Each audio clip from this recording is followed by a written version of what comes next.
Jeroboam. Un profeta contra Jeroboam.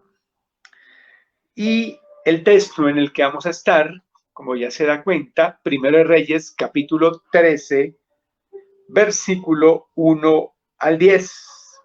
Vamos a estar en esos versículos en este día. Pero para iniciar y para que oremos, vamos a leer únicamente el versículo 2, donde dice: aquel clamó contra el altar por palabra de Jehová y dijo: altar, altar, así ha dicho Jehová, he aquí que a la casa de David nacerá un hijo llamado Josías, el cual sacrificará sobre ti a los sacerdotes de los lugares altos que queman sobre ti incienso, y sobre ti quemarán huesos de hombre. Amén. Padre, te bendecimos este día. Rogamos que este sea un tiempo exquisito en tu presencia. Rogamos que este sea un tiempo de bendición para nuestras vidas. Rogamos que este sea un tiempo especialísimo, Señor, para nuestras familias, aquellos que están allí congregados con nosotros alrededor de este dispositivo móvil, alrededor de ese laptop, de esa PC, Señor. Ahí estamos, Padre. Aquí estamos, Señor, para serte fieles. Aquí estamos, Señor bendito, para hacer tu voluntad. Aquí estamos para oír tu palabra. Aquí estamos para recibir guía, Señor. Aquí estamos hoy con el corazón deseoso de ser obedientes delante de ti, Padre Santo.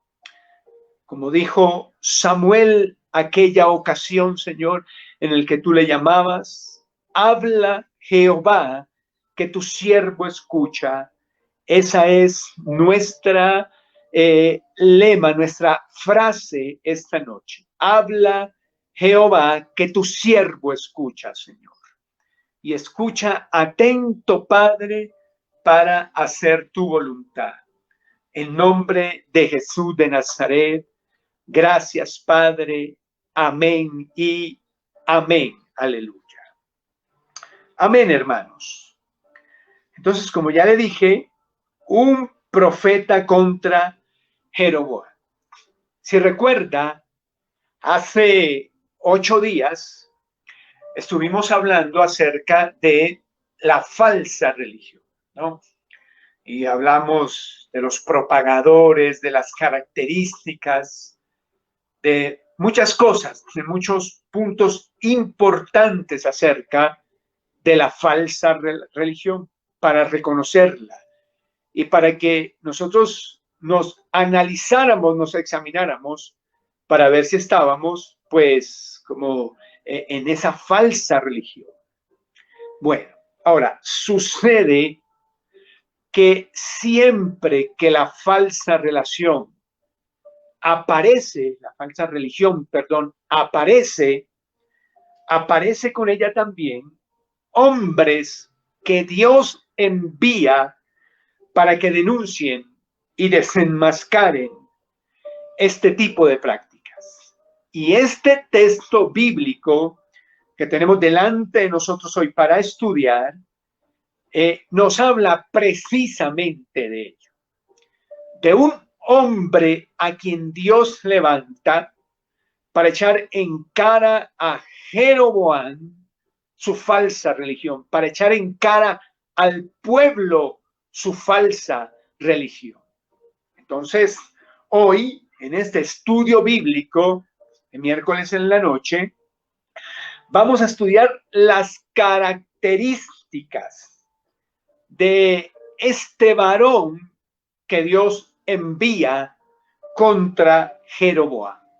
Y quiero que conmigo, por favor, lea del versículo 1 al 3, donde dice: he aquí que un varón de Dios, por palabra de Jehová, vino de Judá a Betel, y estando Jeroboam junto al altar para quemar incienso, aquel clamó contra el altar por palabra de Jehová y dijo: altar, altar, así ha dicho Jehová. He aquí que a la casa de David nacerá un hijo llamado Josías, el cual sacrificará sobre ti a los sacerdotes de los lugares altos que queman sobre ti incienso, y sobre ti quemarán huesos de hombre. Y aquel mismo día dio una señal diciendo: esta es la señal de que Jehová ha hablado. He aquí que el altar se quebrará y la ceniza que está sobre él se derramará. Estos es los primeros versículos del texto que nos hablan de la valentía de este varón de Dios aquí, que es levantado para echar en cara a Jeroboam y al pueblo de Israel su pecado y su maldad al hacer esta falsa religión. No sabemos casi nada de este personaje, ¿no? Sabemos más adelante que él venía desde Samaria, ya vamos a verlo, y que es, como el versículo 1 lo dice, un varón de Dios, un hombre de Dios. Cuando la Biblia usa esa frase, varón de Dios, hombre de Dios, pues implica el carácter, implica el talante de la persona quien es descrita así. No es cualquier persona. Es un servidor de Cristo, de Dios en ese caso, es un hombre fiel, es un hombre entregado, es un hombre dispuesto a hacer la voluntad de Dios. Y Dios se le revela a él. Tampoco nos dice de qué manera el varón de Dios recibió la palabra que luego va a dar a Jeroboam y al pueblo. No se nos dice. Pero sabemos lo que le dice. Dios le ordena ir a Betel.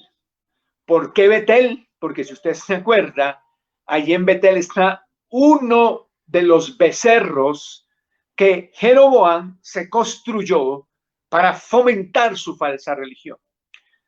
Le reitero, uno estaba en Betel y el otro estaba en Dan. Bien. Y el suceso del que vamos a hablar sucede en Betel, frente a un altar que se había construido en honor a este becerro, o donde estaba este becerro, o algo así. Y una vez allí, nos dice la escritura, él debía dar una palabra y debía dar también a su vez una señal. La palabra es, en el verso 2, altar, altar, así ha dicho Jehová. He aquí que a la casa de David nacerá un hijo llamado Josías, el cual sacrificará sobre ti a los sacerdotes de los lugares altos, que queman sobre ti incienso, y sobre ti quemarán huesos de hombres. Ahora, quiero decirle que esta profecía, tal cual es dada acá, al pie de la letra, se cumplió. Ahora, para que podamos ver el cumplimiento de esta profecía, vamos a ir al segundo libro de los Reyes, el capítulo 23. Un momento. Segundo libro de los Reyes, capítulo 23. Allí se nos va a hablar del cumplimiento de esta profecía. Segundo libro de los Reyes, capítulo 23, versículo 5 hasta el 10 vamos a leer. Porque nos habla cómo se cumplió esta profecía. Dice: y quitó a los sacerdotes idólatras que habían puesto los reyes de Judá para que quemasen incienso en los lugares altos en la ciudad de Jerusalén y en los alrededores. Si es allí. A ver, miro. Sí, 23:15. Es que es 15. Estaba leyendo el 5. Dice: igualmente al altar que estaba en Betel y el lugar alto que había hecho Jeroboam, hijo de Nabat, el que hizo pecar a Israel, aquel altar y el lugar alto destruyó y lo quemó y lo hizo polvo y puso fuego a la imagen de acera. Y se volvió Josías y viendo los sepulcros que estaban allí en el monte, envió y sacó los huesos de los sepulcros y los quemó sobre el altar para contaminar, conforme a la palabra de Jehová que había profetizado el varón de Dios el cual había anunciado esto. Aquí se refieren al profeta del que estamos hablando hoy, del varón de Dios del que estamos hablando hoy. En verso 16 se refiere, y luego dice, después dijo, ¿qué monumento es este que veo? Y los de la ciudad respondieron, este es el sepulcro del varón de Dios que vino de Judá y profetizó estas cosas que tú has hecho sobre el altar de Betel. Y él dijo, dejadlo, ninguno mueva sus huesos, y así fueron preservados y los huesos del profeta que había venido de Samaria. Y todas las casas de los lugares altos que estaban en la ciudad de Samaria, las cuales había hecho los reyes de Israel para provocar a ira, las quitó también Josías e hizo de ellas como había hecho en Betel. Mató además sobre los altares a todos los sacerdotes de los lugares altos que allí estaban y quemó sobre ellos huesos de hombres y volvió a Jerusalén. Bien, bueno, aquí tal parece que cometí un error, me equivoqué, le dije que el profeta venía de Samaria, por lo que dice el versículo 18. Pero no, si lee uno bien, dice que él venía de Judá, desde Judá, y Samaria no estaba en Judá, Samaria estaba en el reino del norte.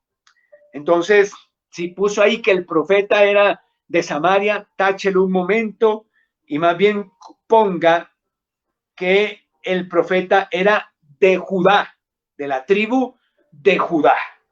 Bien, pero lo importante, además de ello, es que aquí está el texto bíblico donde está profetizado el cumplimiento de lo que está profetizado allí en Primero de Reyes, capítulo 13.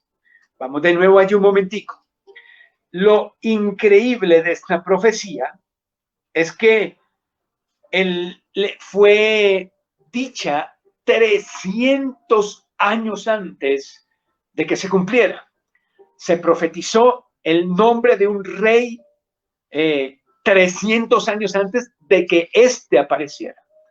Y específicamente, como usted lo puede ver, se relató algo que 300 años después este hombre iba a hacer, ¿no? Por algo, este profeta es llamado varón de Dios, es un profeta real, no como aquellos que profetizan como que medio adivino, en parte sé, en parte profetizo, como esas profecías tipo horóscopo que se las dicen a usted y en realidad le caen a todo el mundo. No, no, no. Este era un verdadero profeta de Dios. Entonces, esta es la palabra que él tenía para decir ese día. Ahora, también tenía una señal. Y dice el texto bíblico, he aquí que el altar se quebrará y la ceniza que sobre él está se derramará. Y como vamos a ver unos versículos más adelante, también esta señal se cumple específicamente, estrictamente, como es dicha aquí en este lugar. Ahora, si analizamos la situación, se requiere una gran valentía, una gran fortaleza de espíritu, una gran fe para hacer lo que este hombre hizo. Ir hasta Betel, ¿no? Allí donde estaba el santuario de uno de esos becerros, ¿verdad? Ir, pararse frente al altar y hablar delante del mismo rey Jeroboam y decir algo que seguramente no agradaría. Este hombre está exponiendo su vida, ¿no?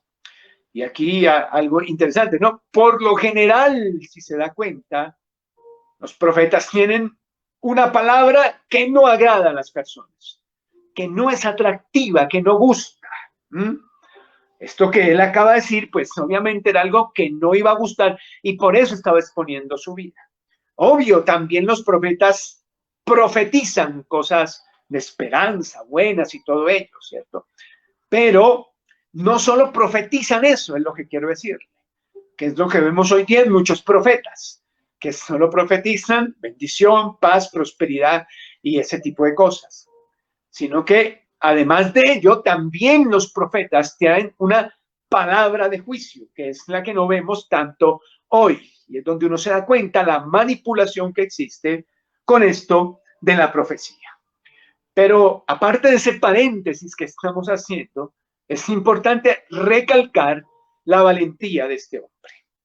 Se para allí, delante del rey, delante del altar, delante de toda la gente, y da una palabra de parte de Dios que seguramente no agradará a las personas que lo escuchen. Ahora, yo quiero que usted sepa una cosa, ¿no? Y es que cada uno de nosotros, los creyentes, tenemos este mismo llamado del varón de Dios. No estamos llamados a componendas, a ponernos de acuerdo y andar juntos cuando nos damos cuenta acerca de una falsa religión. Y obviamente, como en el caso de este hombre, pues nos vamos a exponer, tal vez no vamos a exponer la vida como lo hace él, pero sí vamos a exponernos al riesgo de caerle mal a las personas. Vamos a exponernos al riesgo de no ser gratos delante de la gente, de ser malentendidos, de ser apartados, de que nos echen a un lado, de ser criticados, en fin. No importa. Para ello requerimos la valentía y saber en quién hemos creído. Porque también como este hombre hemos recibido el llamado de Dios de desenmascarar y de denunciar las falsas prácticas, la falsa religión, ¿no? Es nuestro derecho y nuestro deber cristiano discernir las cosas y hablarlas en espíritu de mansedumbre cuando nos damos cuenta que no son correctas. No le estoy instando a un espíritu que todo lo critica, ¿no? Porque eso lo vemos también hoy día y es un extremo. Entonces, vemos que están muchas personas y critican todo de la iglesia. No le gustan los diezmos, no le gustan las danzas, no le gusta nada. Todo lo critican, todo lo señalan. Pero yo no estoy hablando de eso, no estoy promoviendo un espíritu amargo, un espíritu de crítica. No, yo no estoy promoviendo esas cosas. Más bien estoy diciendo que usted tiene el derecho y el deber cristiano de discernir falsas prácticas y de hablarlas. Y obviamente hay errores en la iglesia, hay errores en las iglesias, pero no podemos andar señalando todo como malo solo porque no se ajusta con nuestro pensamiento.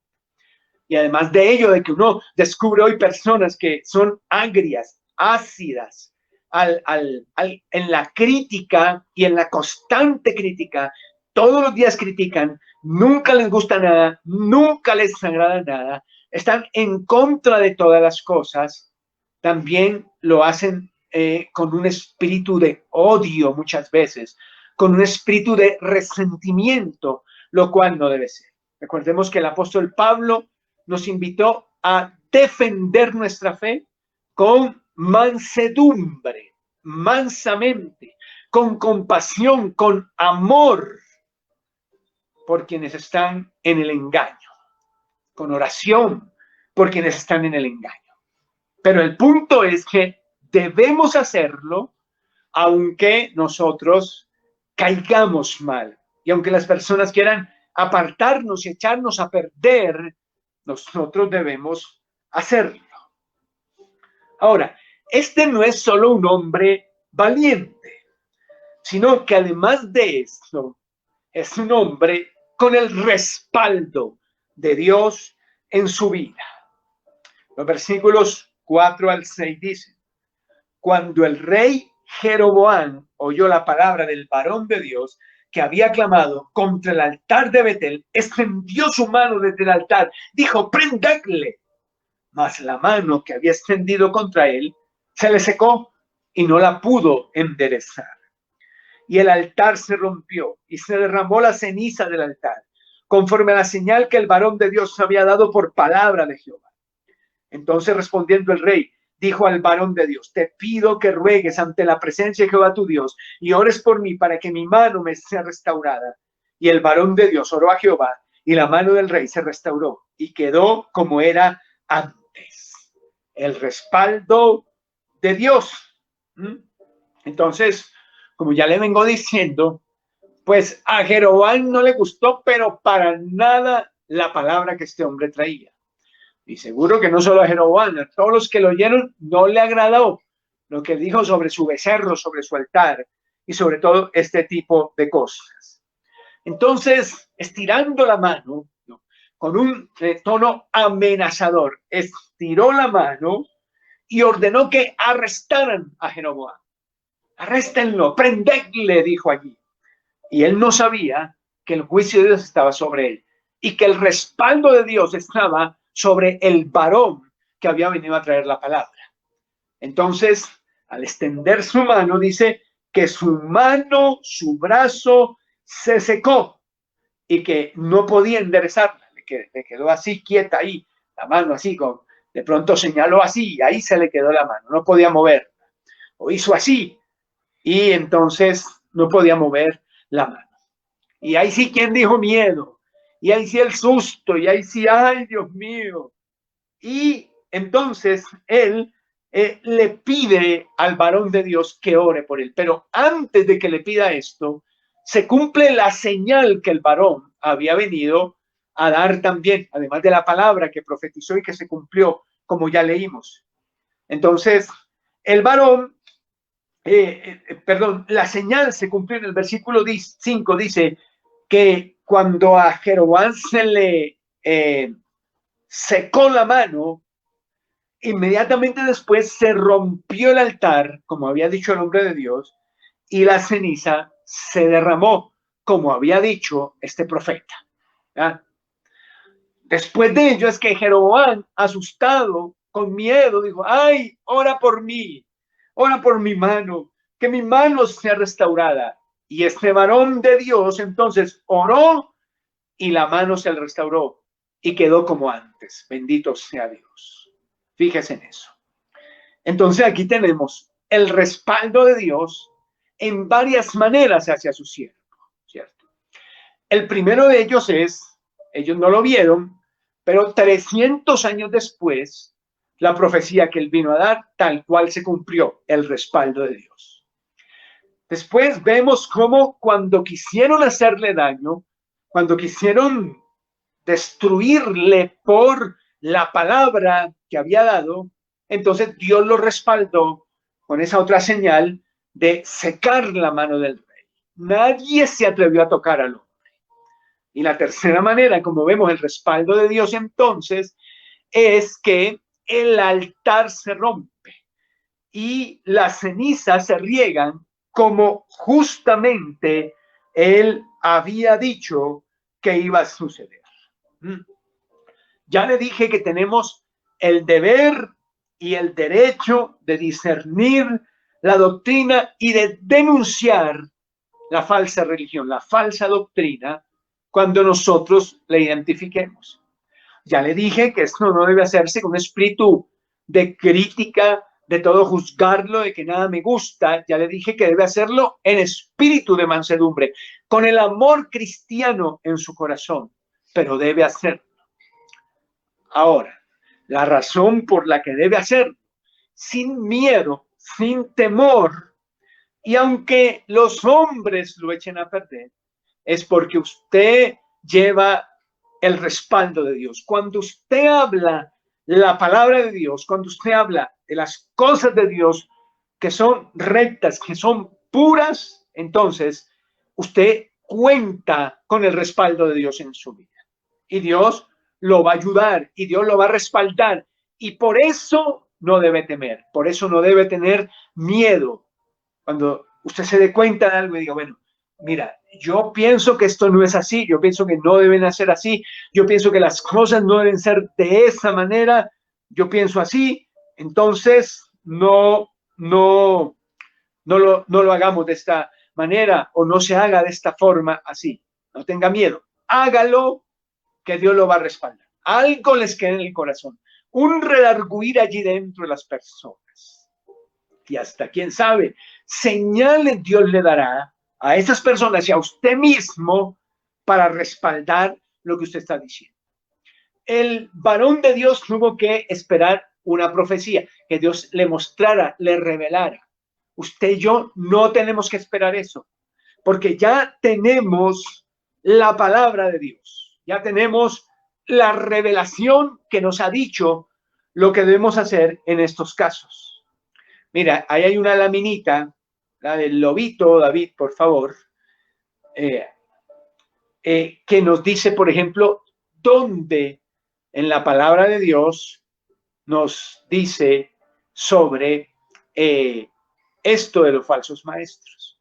Entonces, ahí usted tiene esta laminita, más o menos, este es un propagador de la falsa religión, lobos vestidos de oveja, visten bien, hablan bonito, todo por fuera son ángeles de luz, pero en realidad usted va a ver por detrás son solo falsos maestros, falsos profetas que promueven una falsa religión. Y Mateo 7:15, como usted lo ve ahí, dice, guardaos de los falsos profetas que vienen a vosotros con vestidos de oveja, pero por dentro son lobos rapaces. Dice ahí, mira el verbo ahí que con el que comienza esa frase, guardaos, guárdense, cuídense de los falsos profetas. Ve, ya tiene la palabra usted, ya tiene la orden, guárdense de eso. Guardarse obviamente incluye desenmascararlos, hablar de estas cosas, discernir estas cosas, sin miedo y sin temor, porque seguramente nuestro Señor nos va a respaldar. Nunca se le olvide eso. Cuando usted habla la palabra de Dios, Dios lo respalda a usted. Cuando hay palabras de Dios en su boca, Dios lo va a respaldar. Así que no tema, no tenga miedo. Y por último, que tal vez fue lo que más me gustó, aparte de la profecía y todo, muy bonito, muy bello, también muy especial, pero lo que más me gustó fue esta tercera característica del varón, ¿ah? Que es que él era un hombre íntegro, hermano. Versos 7 al 10, que dice, y el rey dijo al varón de Dios, ven conmigo a casa y comerás, y yo te daré un presente. Pero el varón de Dios dijo al rey, aunque me dieras la mitad de tu casa, no iría contigo, ni comería pan, ni bebería agua en este lugar, porque así me está ordenado por palabra de Jehová, diciendo, no comas pan, ni bebas agua, ni regreses por el camino que fueres. Regresó pues por otro camino, y no volvió por el camino por donde había venido a Betel. La integridad de este varón, ¿cierto? Porque cuando Jeroboam vio eso, no sabemos con qué intenciones en últimas, tal parece, ¿no? Nos parece que las intenciones no son buenas porque ya hemos leído de Jeroboam, ya conocemos de sus mañas, ya conocemos de sus artimañas, con no muy buenas intenciones seguramente, invita al hombre para darle un regalo y para darle comida.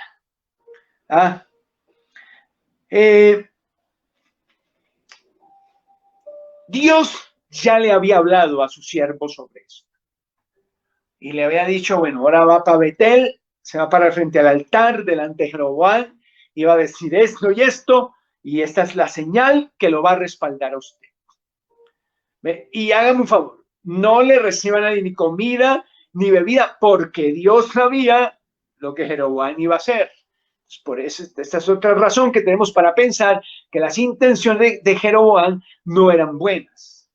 La idea era como congraciarse con el hombre de Dios. Ya vio que tenía poder, qué mejor un profeta como este de su lado, no para convencer a otros de que los becerros eran pues la imagen de Dios, como vimos hace 8 días, que él quiso significar seguramente con los becerros.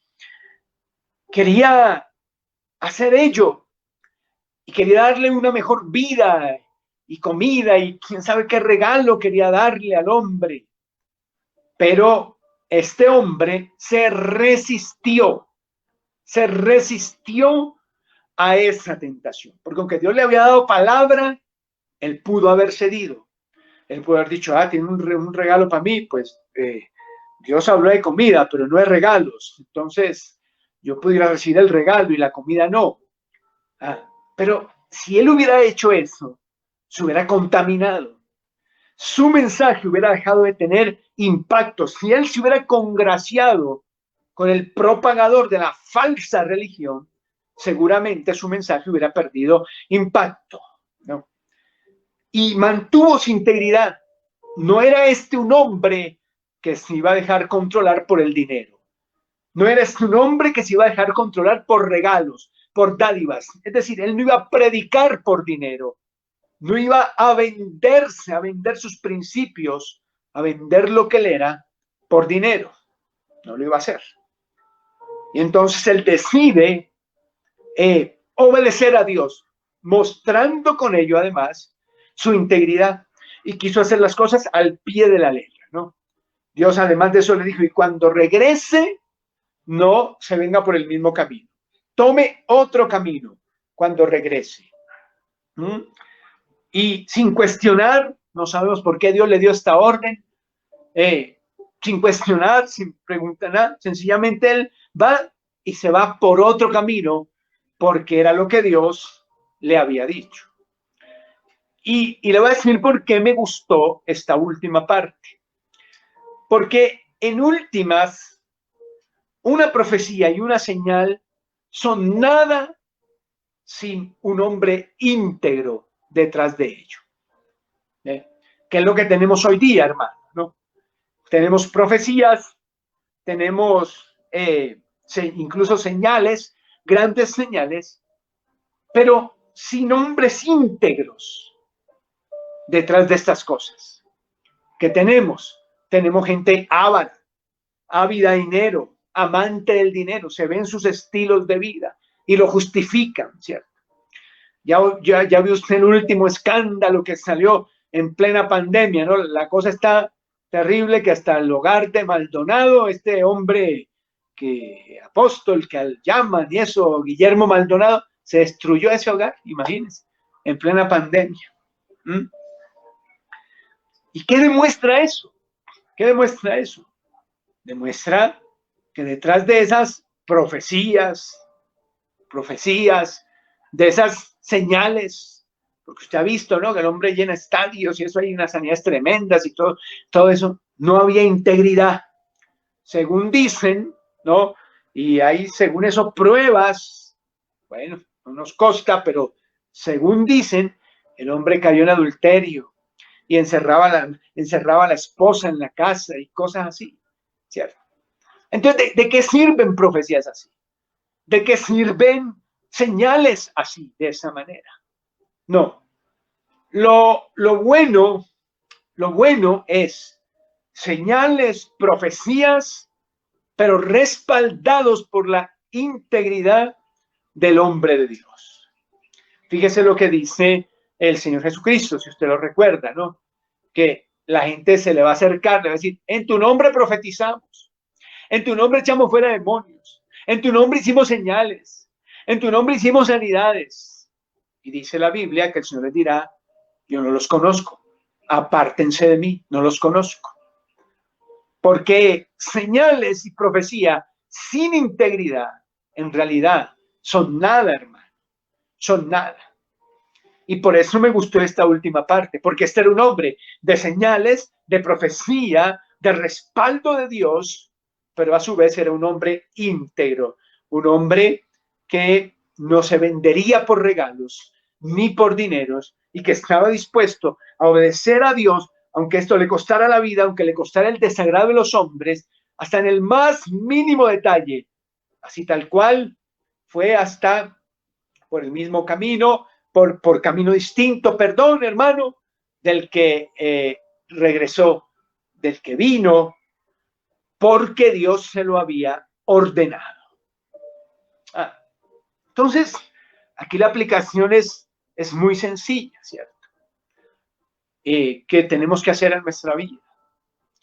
Gracias a Dios, a varios de ustedes y a mi persona, Dios les respalda, ¿no? Le respalda. Usted ha orado, Dios ha respaldado su oración por fulano, por mengano, por sultano, ¿cierto? Y tal vez usted ha visto milagros suceder por su oración y todo esto. Pero antes que buscar esas cosas y que alegrarnos por esas cosas, más bien tenemos que buscar la integridad de vida, buscar alegrarnos porque nos reconocemos como personas con integridad. Pues no seremos perfectos, ¿cuántas veces le he dicho eso, verdad? Ni ustedes, ni yo, ni nadie. Pero sí que se puede decir de nosotros que andamos y que caminamos en integridad, queridos hermanos. Que caminamos en integridad de vida. De esa manera, las cosas que Dios haga a través de nosotros, lo que Dios hable a través de nosotros, tendrá el sello y la gente sabrá que verdaderamente es Dios quien está obrando allí. Amén. Bueno, entonces, ya terminando este día, la noche de hoy, fíjese, tenemos aquí delante de nosotros un hombre del cual no sabemos ni siquiera el nombre, solo que viene de Judá. Pero a juzgar por lo que nos dice el texto bíblico, podemos deducir que este es un hombre valiente. Expone su vida por dar la palabra de Dios, por declarar la voluntad de Dios. Le he dicho entonces esta noche a usted que así como él tenemos también nosotros un llamado.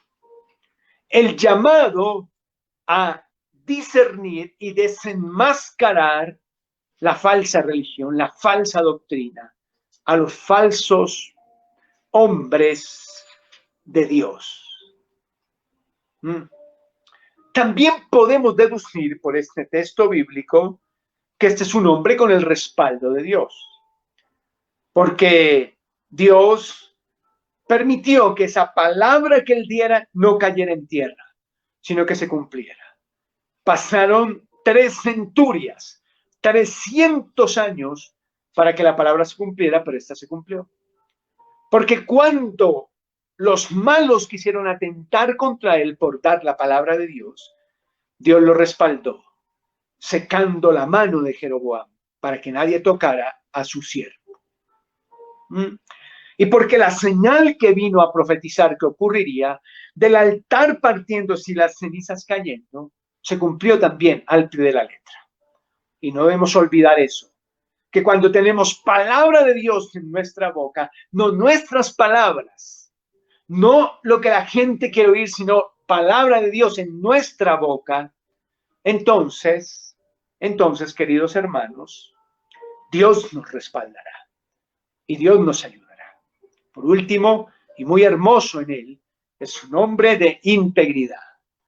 Qué bueno que no solo es un hombre de profecías que se cumplen, de señales que se cumplen. Qué bueno que no es solo un hombre el que ora y Dios le responde y que puede ver maravillas en su ministerio, sino que además de eso es un hombre que no se dejará comprar por el dinero, ni por regalos, ni por presentes. Es un hombre dispuesto a obedecer a Dios en el más mínimo detalle, tanto que regresa por otro camino, porque Dios se lo había dicho. Busquemos también nosotros, hermano, que Dios nos use y que Dios nos respalde. Amén, hermoso es.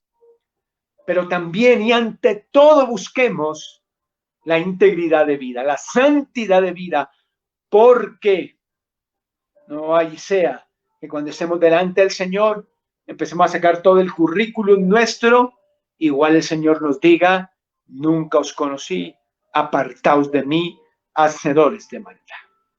Y todo esto aprendemos en 1 de Reyes, capítulo 13, versículo 1 al 10, hermanos, esta noche. Muy bien, vamos a orar a Dios, por favor. Vamos este día ahora a permitir que el Espíritu Santo tome esa palabra que hemos dicho y la selle en nuestro corazón, en nuestros pensamientos.